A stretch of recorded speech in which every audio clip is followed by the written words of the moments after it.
شيوعي محمد الجربة عملي مبيعات في محل السباعي منها بتعذيب وقتل وضرب عبد الله القايد الأغبري. أنا وعبد الله السباعي ومحمد الحميدي ووليد العامري ومنيف المغلس. تواجد عبد الله القايد الأغبري من الساعة 6 مساء وأنا أتيت إلى عندهم الساعة 8 مساء. يعني غلقت المحل، كلمت عبد الله السباعي قلت الصياح الزبائن بيجوا لعندي والصياح بيسمع. قال غلق، دخل المطر ودخلت المطر ودخلت لعندهم. طلبت لنا عشان نتعشى ودخلت. جلست نزعت لي السلك ولهطتها، عذبت توي تعذيب قوي. أنا عبد الله حسين بن ناصر السباعي صاحب محل تلفونات. فالقضية أن الأخ عبد الله قايد كان قد له 5 أيام و6 أيام. إحنا ضربناه ضرب. اللي كانوا موجودين وليد العامري ومحمد حميدي ودليل الجربة ومنيف.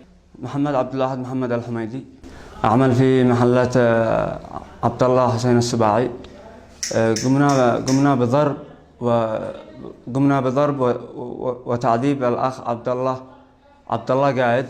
فقمنا يعني بضربه في المجلس.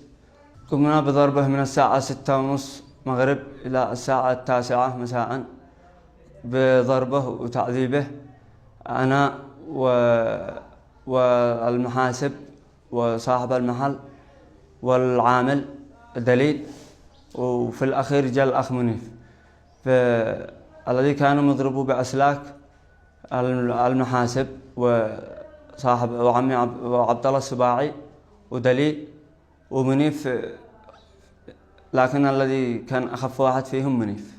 كان دوري أنا في الضرب عدة ملاطيم وزبطة. بعد ما أسعفناه إلى المستشفى، عندما قالوا لنا أنه توفى، أتوا إلى عندنا البحث وحجزونا في المستشفى. لما جينا الطقومات حق المنطقة وأخذونا إلى المنطقة. منيف قايد عبد الله علي المغلس، 25 سنة، مهندس مدني، بنشتغل عامل في شارع القصر. بعد ما وصلت لقى اللي اعترفت بهم اللي هو بصرت أنا بيضربوه وليد ودلي. وليد قام يضرب بالسلك مكانه ذرع ذرع ذرع ذرع. قال لي ها شو اللي قسمك؟ حول موضوع قضية عبد الله الأغبري.